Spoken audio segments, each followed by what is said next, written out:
Hi, I'm a huge nerd. If you're wondering, this is not a model that I bought. I'm not that big a geek. What do you expect from me? Yeah, it's a DVD case. This is Star Trek, the 2009 film. A movie that I know even on this site has gotten some poor reviews from loyal Trekkers, and I feel obliged to step in and say something. Now, you might think because of putting something like this on my shelf and the fact that I have the Star Trek logo on my wall over there that I am this huge Trek fan. I am not. I've tried. I really have. I don't want to, this may cause a stir. I've tried over the years to get into Star Trek. When I was a little kid, my mom got me all of the Star Trek movies because I was really into Star Wars. I was a huge Star Wars kid, and moms being moms, she thought, well, Star Wars, Star Trek, same thing. And I watched them, but I didn't really. I couldn't get into them. I tried watching The Next Generation when I was, like a junior high school student. Um, I could never get into it. Even now, as a grown man, I have, the PlayStation 3 back there. I have Netflix, and every Star Trek show is on Netflix. And every now and then I'll put on a Star Trek, or the original series, because I want to like it. And it's not that I hate it. It's not that I watch it and I can't enjoy it at all. It's that I don't know. I don't know what it is. It's this weird feeling, and I'll tell you, to add fire to what might be this controversy, putting my geek credentials into question. I feel the same way about Star Trek that I do about the old James Bond movies, Sean Connery especially. It's not that I don't like the characters. I enjoy the characters. I enjoy Connery as Bond. I enjoy Shatner as Kirk. I just can't get into the adventures that they're on. I can't get into. I literally lose focus and will start doing other things. Even if I sit down to watch, I'm going to watch Doctor No, or I'm going to watch this episode of Star Trek. Eventually, my mind is wandering, and I'm thinking, I should check my email. No, I don't need to hit pause. It'll just play, and I'll get back to it. And that's not, to me, the hallmark of the. And again, I'm not going to say that they're bad movies or that Star Trek was a bad show because I'm in the minority here. Um, it's just not something that ever was able to grab onto me and hold my interest. Until 2009. The Star Trek movie that came out in 2009, directed by J.J. Abrams, is my favorite of anything that's Star Trek. To me, it's the only thing, Star Trek-wise, that I would just get pumped watching.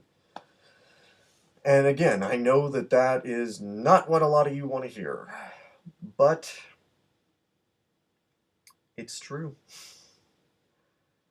I'm going to address the biggest controversy first and get it out of the way. Rebooting the timeline. For those of you who haven't seen it, I'm spoiling a lot here. The movie has to do with Spock, played by Leonard Nimoy, and Romulans from the future, not the Star Trek future, but the future of Star Trek, coming back in time, and essentially their presence and the things that they do alter the timeline so that basically from that moment on in the Star Trek universe, everything is different. You know, the original series didn't happen the way that we know it in the show. Um, there's a new timeline. The characters are different. They act just a little bit different. They're a little bit tweaked. And a lot of people saw this as just sacrilege, complete and utter sacrilege. How can you do this? How can you wipe away all of our history of everything we've ever loved about Star Trek? Ugh.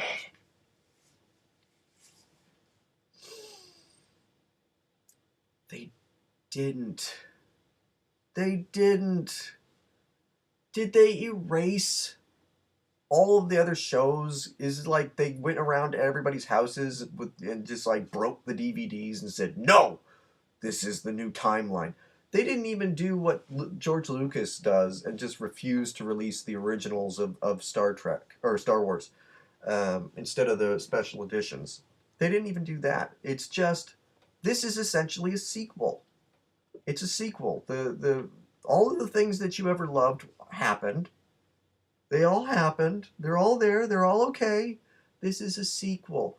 It takes place after those things and loops around and starts from the beginning. And they had to do this. They had to do it for a million reasons. The biggest reason is from a storytelling point of view, it completely frees them up. They can you don't know who's in danger now. You know, if they hadn't rebooted, if this was just a straight up remake of Star Trek, you know that Chris Pine as Kirk is going to be fine. You know that Simon Pegg as Scotty is going to be fine. But because this is a new timeline with completely new rules, anything could happen. Anybody's in danger. You don't know. You don't, you know, if the Federation is under attack, maybe it'll be the end of the Federation. Who knows? Who knows what could happen? It suddenly doesn't suffer from the problem that every prequel suffers from, where you're going, well, I know that, you know, everything's going to be fine because I've seen the original movies that take place after this. Now you're saying to yourself, you know, all bets are off.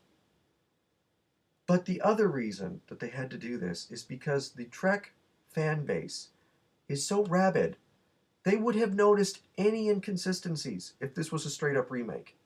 If this was a straight up remake, every little detail, every little, oh, wait, no, excuse me, but Kirk couldn't do this in this movie because, you know, in episode 324 of Star Trek, he said this, and no, okay, you can't do that now. It's a new timeline.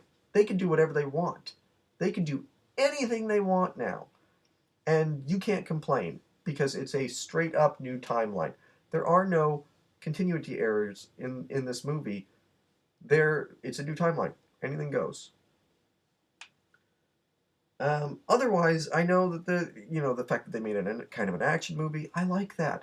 This Star Trek had a bit of a Firefly vibe to it, which I really dug.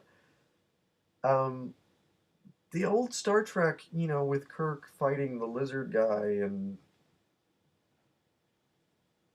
you know, this is an exciting, visceral movie. And I know that Star Trek is supposed to be about more, and it's supposed to be about exploration and peacekeeping missions and all this stuff. And I'm sure the next movie probably will be. This was to reset the timeline. This was to set up the new franchise. They had to make it a little bit more exciting.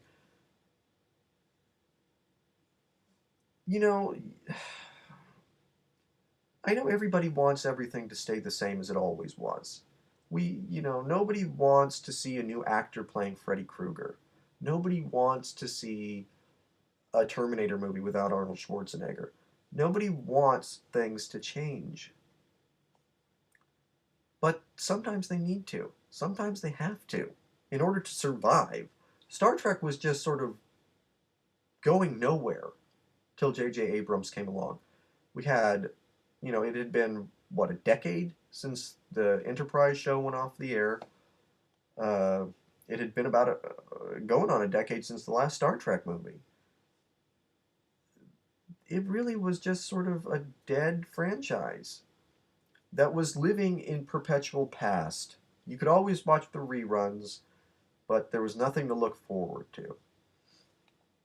This gave us all something to look forward to. I'm looking forward to the next Star Trek movie next year.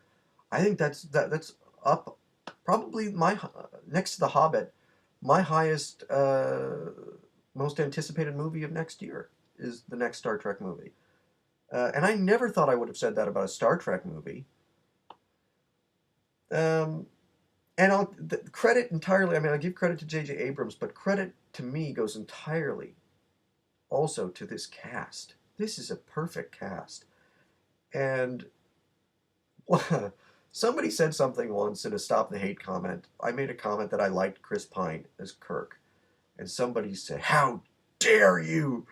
He doesn't match the majesty." They used the word majesty of Shatner.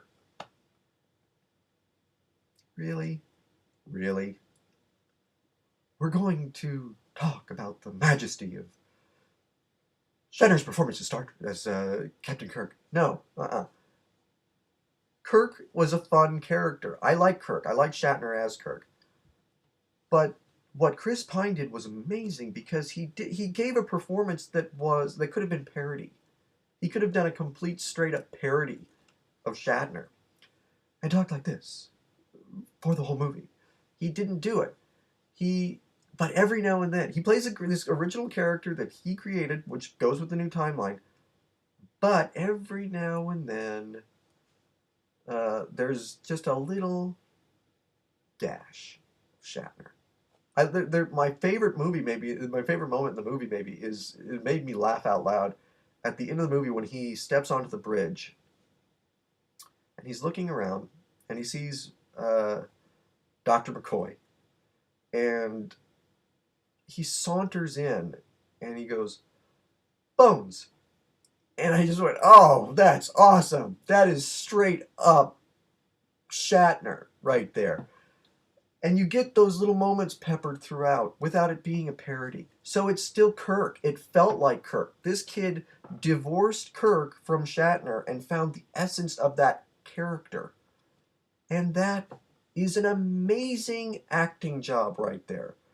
That is an unbelievably remarkable acting job. And you get it universally throughout this cast. Simon Pegg, I mentioned, as Scotty, who's funny. The kid who plays Chekhov, who I really like this kid. He was in Terminator Salvation as Kyle Reese and did a great job in that. What's his name? The guy who played McCoy. For some reason, I can't remember his name right now. He was fantastic as McCoy, which I was really, Carl Urban, that's it. I was really skeptical about him as McCoy because the only thing I'd ever seen him in is Lord of the Rings. So I thought, I can't see him playing McCoy. He was fantastic. He was just this great comedic role that, again, captured the essence of the character rather than doing a parody of the actor. And Zachary Quinto as Spock, who I think every fan wanted Zachary Quinto to play Spock. He looks like a beefier, admittedly, Leonard Nimoy. There's moments that you can tell this is a young Spock. He hasn't completely divorced himself from his human side, so emotions flare up from time to time. Man, I don't. You're free to. I know a lot of people on this site don't like this movie, and you're free not to like it. This is my opinion, as a non-Trekker, or as maybe now I am a Trekker. Now this movie brought me in. I never would have watched the old show if not for this movie. So yes, things change, and you have to live with it. And if you don't like the movie, don't go see it. I mean, that really is what it boils down to. You can hate it all you want, but there are people like me who like it. We want to see more.